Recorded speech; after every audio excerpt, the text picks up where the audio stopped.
La chronique L'éducation au cœur de notre région. Une présentation du Centre de services scolaires de la Côte-du-Sud.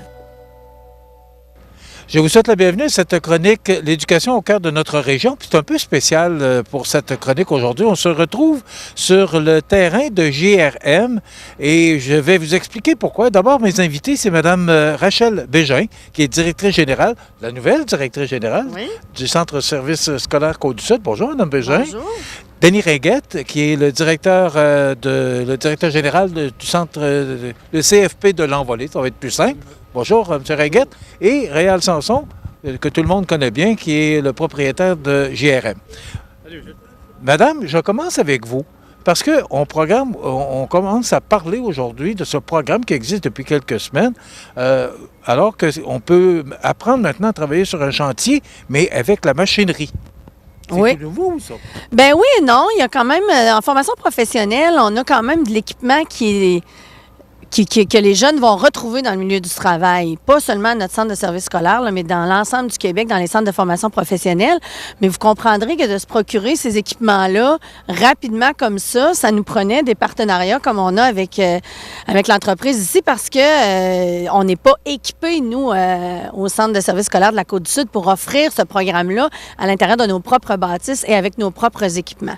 Est-ce que c'est la première fois, je sais que vous êtes toute nouvelle directrice, Oui. mais est-ce que c'est la première fois que de tels partenariats se font avec les centres de services scolaires?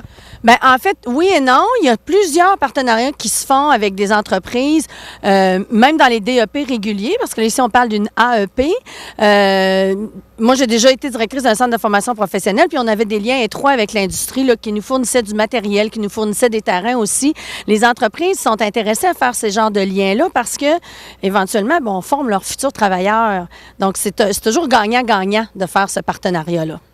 Et probablement que vous avez en tête de faire d'autres partenariats pour ouvrir d'autres formations qui pourraient aider notre pénurie de main-d'œuvre chez nous particulièrement. C'est un heureux mariage, ça, en fait, quand nos étudiants peuvent aller en entreprise parce que ça répond aux besoins de l'entreprise puis ça répond aux besoins de la formation. La formation est plus concrète. Nos enseignants sont à même de constater aussi comment ça se déroule aujourd'hui dans le milieu. Donc, c'est de l'amélioration continue qu'on fait de part et d'autre. Hein. Les jeunes amènent une voie nouvelle. Les enseignants et les travailleurs peuvent marier ensemble leurs connaissances. Donc, c'est gagnant. Puis tant mieux si on le fait de plus en plus. Oui. Madame Bégin, je vais aller voir M. Ringuette maintenant. Je suis en train de marier tout le monde, voilà. M. Ringuette, ce cours-là qui est offert en machinerie lourde, est-ce que c'est la première fois qu'on peut dispenser ce cours-là chez nous? Oui, absolument. Avec les annonces qu'on a eues avec l'offensive construction, ça fait partie de quelques formations qu'on offre d'ailleurs là, depuis peu. On a présentement charpenterie, menuiserie qu'on a débuté là, au niveau de Saint-Charles-de-Bellechasse. Nous avons aussi débuté une formation qui débute la semaine prochaine en ferblanterie. On a électricité là, qui va partir aussi et conduite d'engin de chantier là, qui est parti depuis le 22 janvier dernier, qui va se terminer là, à la mi-mai prochain. Bon, on sait que c'est un nouveau programme qui a été annoncé récemment. Est-ce que la réponse a été votre satisfaction? Est-ce qu'il y a eu en masse d'inscriptions? Absolument, même on a beaucoup de monde sur la liste d'attente. On avait 24 bourses, 24 places qui étaient disponibles. Puis, en l'espace d'une journée, on a comblé. On a plus de 200 personnes sur la liste d'attente là, présentement. C'était quoi l'objectif précisément? L'objectif de la formation, c'est de contrer la pénurie de main-d'œuvre qu'il y a dans plusieurs domaines, dont la construction. Est-ce que, on sait que les conditions étaient très intéressantes pour ce programme-là, est-ce que vous croyez que ces gens-là vont poursuivre et aller combler les besoins qu'on a de pénurie de main-d'œuvre chez nous? Bien, écoutez, on le souhaite. Les gens qui se sont inscrits dans une formation comme celle-ci particulièrement, c'est une formation qui était beaucoup en attente.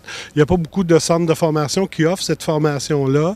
Fait qu'à quelque part, on répond à un besoin d'étudiants qui étaient assurément sur des listes d'attente de d'autres centres de services scolaires. Mais là, au travers du Québec, il y a plusieurs centres de services maintenant qui ont eu la chance là, de répondre à cette demande-là.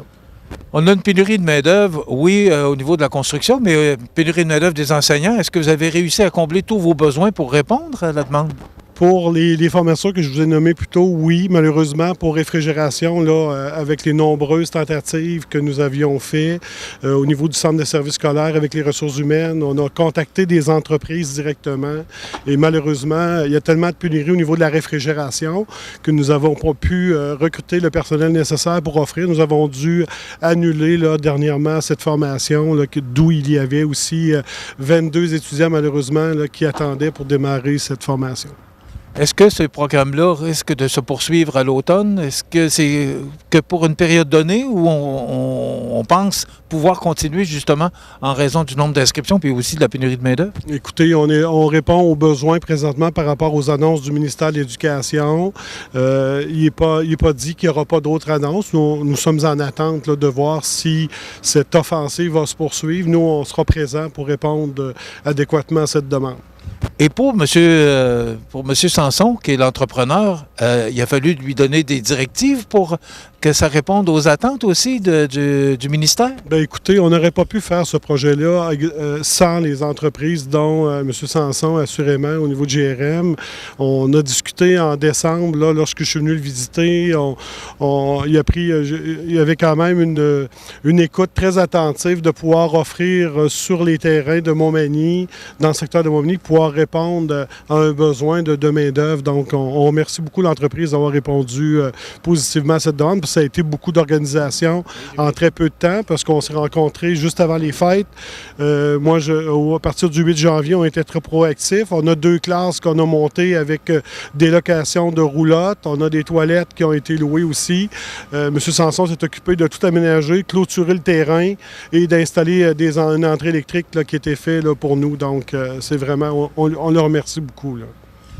M. Sanson, justement, pour vous, ben, on l'a mentionné, il y avait des exigences à répondre pour pouvoir donner ou dispenser secours. Oui, c'est sûr. Puis je pense que, comme il a dit M. Ringuette, on a le terrain pour, on est en ville, puis j'avais l'équipement. Aujourd'hui, il y a 16 machines qui marchent.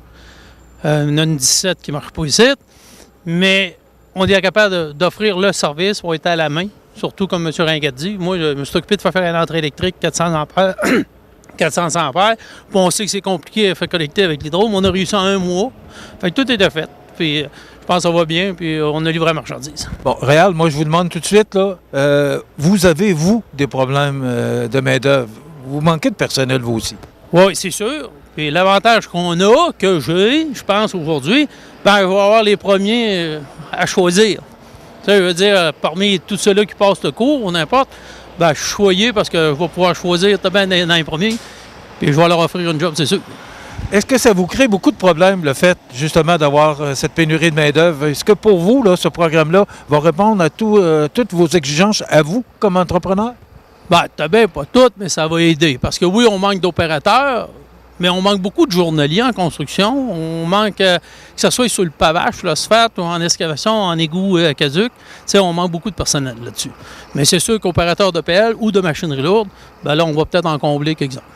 Est-ce que c'est une denrée rare, ce métier-là? Est-ce que ce sont des corps de métier qui sont difficiles à trouver? Oui, ben c'est difficile. Ça prend du monde d'expérience. C'est ça qui est dur, tu sais. Je pense qu'un jeune, il a autant avantage à faire du journalier au début. Il va apprendre aussi vite. Ça va y aider quand ils vont tomber sur la machinerie. C'est parce qu'on va apprendre de l'autre qui chauffe une pelle quand tu es dans le canal. Tu vois comment il se prend ou n'importe. Ben, c'est pour ça que je dis aux jeunes de venir nous voir ou n'importe, puis qui peuvent commencer comme journalier, puis après ça, il va upgrader, puis il va devenir opérateur. C'est sûr qu'il y en a qui ont de l'affinité. Il y en a qui sont venus au monde là-dessus, puis sont bons.